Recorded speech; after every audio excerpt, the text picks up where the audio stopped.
नमस्कार, आप देख रहे हैं बुंदेलखंड 24/7 न्यूज चैनल।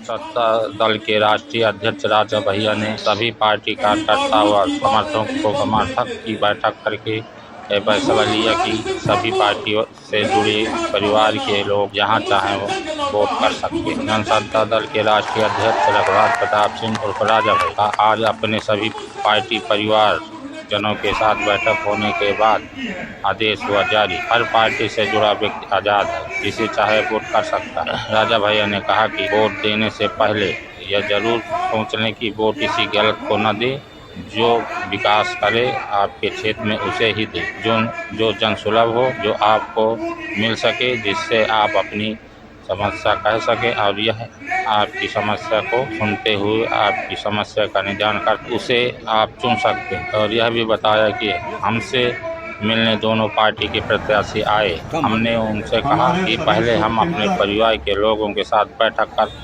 बात करेंगे और जो हमारे परिवार के लोग कहेंगे वही करेंगे। कहा कि पार्टी परिवार की बैठक की और बैठक करने के विचार विमर्श करने के बाद यह निर्णय लिया कि सभी अपने मन के प्रत्याशी को वोट कर सकते हैं। हमारी तरफ से किसी पार्टी विशेष के लिए कुछ बात नहीं, आप लोग खुद विचार करके प्रत्याशी देखकर जान समझकर वोट दे सकते हैं, पर नोटा नहीं दबाना, पूरी तरह वोट करना, आपसे मनमुटाव नहीं करना है। अलग अलग सोच के लोग हो सकते हैं, अपनी सोच के हिसाब से वोट करें। जब कोई न सुने तो हम बैठे, हमारे पास आए, हम आपके लिए बैठे हैं। राजा भैया ने कहा कि हम किसी प्रत्याशी की गारंटी नहीं ले सकता कि प्रत्याशी से ज़्यादा कार्यकर्ता व समर्थक की मेहनत लगती है। अगर प्रत्याशी हारता है तो कार्यकर्ता समर्थक महीनों घर से नहीं निकलता, क्योंकि उसको शर्म महसूस होती है। रमाबाई मैदान में एक बहुत ही विशाल जनसभा में आप साक्षी बने, आपके आशीर्वाद से जनसत्ता दल का जन्म हुआ। नवंबर 2018 के बाद 6 महीने के अंदर लोकसभा का चुनाव 19 में हुआ और उसमें आप सबकी राय से बिना किसी दल से गठबंधन करे हुए लोकसभा कौशाम्बी से शैलेंद्र जी प्रत्याशी बनाए गए। अब आप कल्पना करिए कि जिस पार्टी को बने हुए अभी 6 महीने भी नहीं हुआ है, आपने बिना किसी गठबंधन, बिना किसी राजनीतिक दल के समर्थन के दोनों विधानसभा कुंडा और बाबागंज में सारे राष्ट्रीय दल को पीछे छोड़ दिया। कहीं भाजपा तीसरे पे आई, कहीं सपा तीसरे पे आई। इससे बात किया जाए, मैं आदरणीय राजा भैया से निवेदन करूंगा, देश और राष्ट्र को देखते हुए जो स्थिति हमें सांसद या किसी को नहीं देखना है, हमें संघर्ष आपके साथ करना है। काम आप करते हैं, सम्मान आप देते हैं, लेकिन जो स्थिति समय है, मैं चाहता हूं कि इंडिया गठबंधन इंडिया को भाजपा के प्रत्याशी को देश हित में, राष्ट्र हित में समर्थन दिया जाए। हमारा संबंध ये अच्छा चल रहा है, संबंध बना रहने चाहिए, मेरे विचार है। आदरणीय महाराज कुमार जी का आभार व्यक्त करता हूँ। एक मिनट, जब भी आप सुझाव देने लगे तो अपना नाम, पता, पूरा परिचय भी दिया करें। मैं आशीष पांडे, मैहर यूथ ब्रिगेड वहाँ उसका संचालन करता हूँ। माननीय जी का आशीर्वाद है मध्य प्रदेश में। यहाँ मैं कौशाम्बी लोकसभा में हीरागंज के पास तो मैं मतदाता हूँ। यहाँ मैं अभी आया हूँ क्योंकि सरकार का आज फैसला होना था कि कहाँ किस ओर जाना है। तो मेरा निवेदन ये था कि आपको शायद कोई किसी और मोड़ में क्या संभव है भाइयों ऐसा, है ना?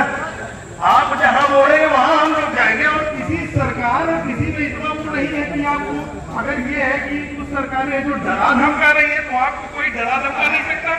और जो है अगर ऐसी बातें कुछ आएंगी कि कोई भी सरकारें अगर आपको सोचे कि कहीं यहाँ भेजे, पूरा ये जिला, पूरा क्षेत्र आपके साथ खड़ा है और आप जिस ओर इशारा करेंगे, जिस ओर इशारा, मैं केवल उचेरा मैया से मैं केवल यही आज के कार्यक्रम को अटेंड करने के लिए और आज के कार्यक्रम के लिए मैं आया हूँ कि आज जो फैसला होगा, अब मैं चुनाव के बाद ही यहाँ से जाऊंगा।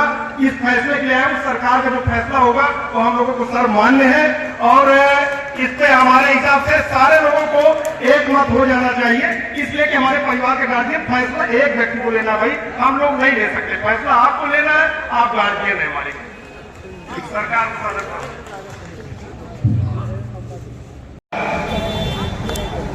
कि भारी अंतराल से ये जीते। कौशाम्बी में जाकर के हम कौशाम्बी जनपद में कमजोर पड़े, ये सच्चाई आपके सामने है। सभी लोगों ने मेहनत करी।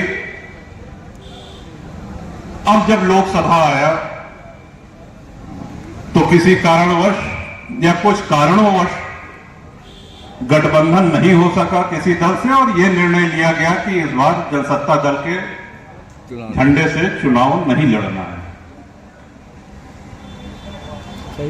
आप लोगों के मार्गदर्शन के लिए हम सभी लोग जैसे परिवार में रहते हैं, छोटे मोटे निर्णय स्वयं लिया करते हैं, लेकिन जब बड़ा कोई बात होती है तो मैंने अपने परिवार में पूछा था कि कहो यहाँ वो सब जने ऐसी ऐसी बात है, हमें क्या की जाए।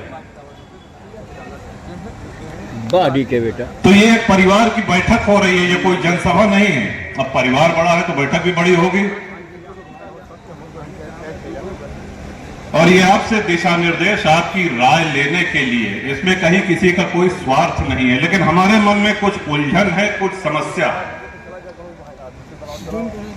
और एक से अधिक के अपने इस राजनीतिक जीवन काल में हमने पूरी सदैव पारदर्शिता रखी है, अपनी विश्वसनीयता बना करके रखी है, और हमारी सबसे बड़ी चिंता यही रहती है कि जो आपका स्नेह, आपका प्रेम और आपका विश्वास मुझको मिलता रहा है, कहीं किसी हमारी कमी के कारण, हमारी किसी गलती के कारण उस प्रेम में, उस विश्वास में कोई कमी न हो पाए। इसीलिए आज आपको अब आ जाए, जब कोई प्रत्याशी लड़ाया जाता है